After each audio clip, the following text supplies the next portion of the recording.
누군가에겐 인생 키보드다 라는 이야기도 많이 들었던 키보드입니다.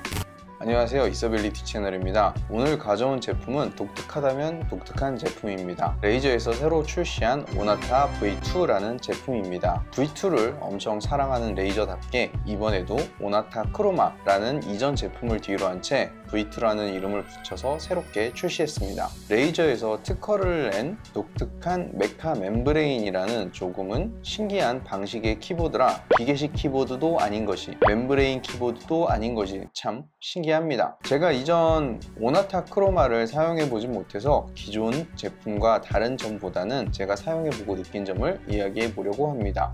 디자인 먼저 살펴보도록 할게요. 레이저는 디자인에 대한 변화를 많이 주는 브랜드는 아닙니다. 대표 키보드인 박스 디자인의 블랙 위도우, 빅키 타입의 헌츠맨 시리즈와는 또 다른 디자인입니다. 전체적으로 박스 타입의 디자인의 로우 프로파일처럼 키캡의 높이가 굉장히 얕습니다. 얕은 키캡과 측면에 날렵한척하는 이 디자인 덕분에 전체적으로 우락부락한 기계식 키보드 느낌보다는 약간은 슬림한 느낌을 줍니다. 플라스틱 하우징이긴 하지만 레이저의 사출이나 마감은 그 돈값을 제법 한다고 생각이 듭니다. 게다가 손목 보호대는 따로 팔아먹는 레이저가 친절하게 기본으로 손목 보호대도 넣어줬습니다. 오른쪽 상단에는 오나타 V2만의 특징인 멀티미디어 키가 있습니다. 앞, 뒤, 재생 정지, 스크롤 휠을 통한 볼륨 조정 등이 가능한 키가 새로 생겼습니다. 굴리는 느낌이 괜찮아요. 후면으로 뒤집어서 보면 케이블은 별도로 분리는 되지 않지만 튼튼한 패브릭 케이블로 연결이 됩니다. 좌우,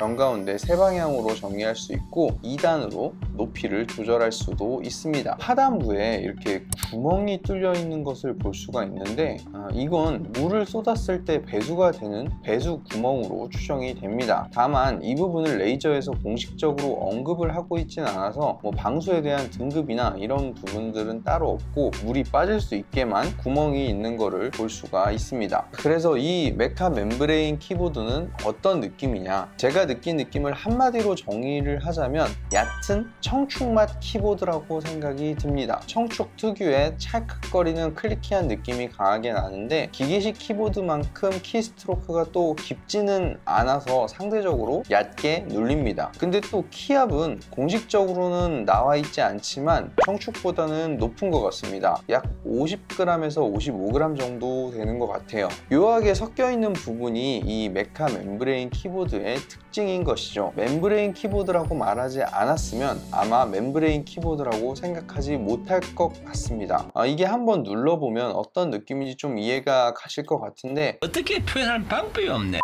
예전 레이저 키보드들은 방향키 부분이 이렇게 뚫려서 이렇게 눌러볼 수가 있었는데 이 제품은 그런 구멍조차 없는 패키징으로 나와 있습니다. 게이밍용으로 쓰기에 제 기준에서는 이 키보드의 키압이 꽤 높은 편이라고 생각이 들었습니다. 키스트로크가 짧아서 어느 정도 상쇄는 할 수 있지만 키압 자체가 좀 무겁다 보니 손가락에 들어가는 피로도가 조금 높게 느껴졌습니다. 반면에 타자를 친다고 했을 때는 이 제품만의 독특한 키감이 꽤나 재미있게 느껴졌습니다.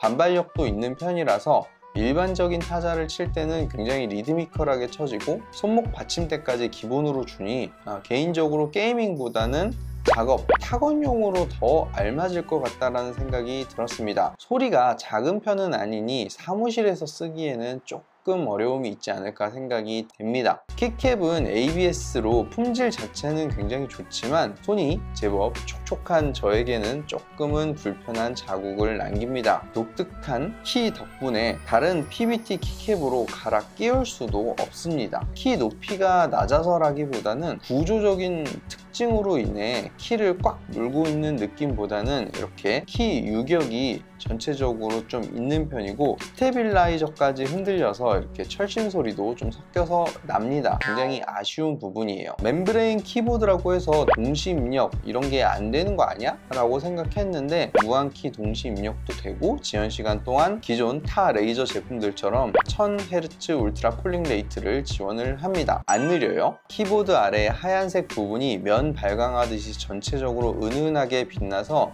RGB LED는 굉장히 예쁩니다. 당연히 레이저 크로마 RGB 프로그램을 통해서 키 매핑부터 RGB 색상, 효과 모두 조정 가능하고요. 멀티펑션 휠은 있으니까 좀 편한데 굳이 이런 것까지 이런 마음이었는데 다른 키보드들을 써보니 이게 없으니까 엄청 불편하구나 이런 생각이 들었습니다. 있으면 굉장히 좋긴 좋습니다. 편했어요. 손목 받침대는 쿠셔닝이 단단한 편이고 크게 기대는 안 했는데 생각보다 굉장히 부드럽고 좋았습니다. 게다가 전용 제품이라서 디자인 일체감이나 각도도 상당히 좋았고요. 단 요즘같이 더운 날씨에 손목을 좀 오래 올려두고 있으니 습기가 좀 차더라고요. 정리해 보겠습니다. 오나타 V2는 어쨌든 멤브레인이라는 꼬리표가 붙는 키보드입니다. 국내에 많은 게이머, 아니 해외를 포함한 많은 키보드 유저들이 멤브레인보다는 기계식 키보드가 조금 더 우수한 성능, 내구성, 만족도 등을 더 높게 평가를 합니다. 분명 이 키보드만의 기존의 기계식 청축과는 조금 다른 이 키보드가 잘 맞는 분들이 있을 텐데 멤브레인이라는 이유만으로 선입견이 생기는 것은 아닌가 하는 아쉬움이 듭니다. 기존의 오나타가 꽤 많이 판매가 되었고 키보드에 대한 평가도 굉장히 좋았습니다. 무엇보다 가격 경쟁력이 진짜 괜찮았습니다. 레이저의 감성을 10만원 초반대에 경험해 보면서 이 신기한 키감, 거기에 손목 받침대까지 주는 아주 혜자스러운 구성이 비슷한 가격대에 있는 제품들과 상당히 경쟁 우위를 가졌었는데 이번에 출시한 오나타 V2는 13만 9천원으로 10만원 초반이라고 하기에는 좀 부담스러운 가격이지 않나 라는 생각이 들더라고요. 더욱이 비슷한 가격대에 타사의 유수한 제품들 뿐 아니라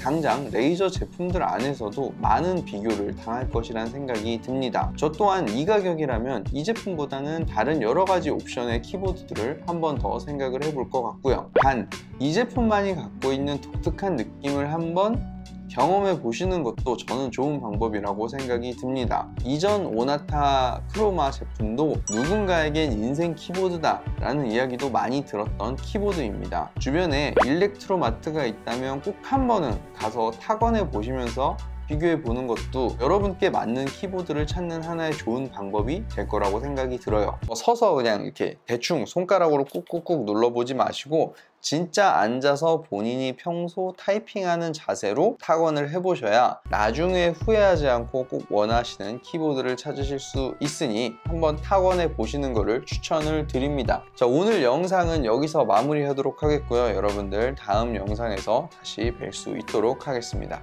감사합니다.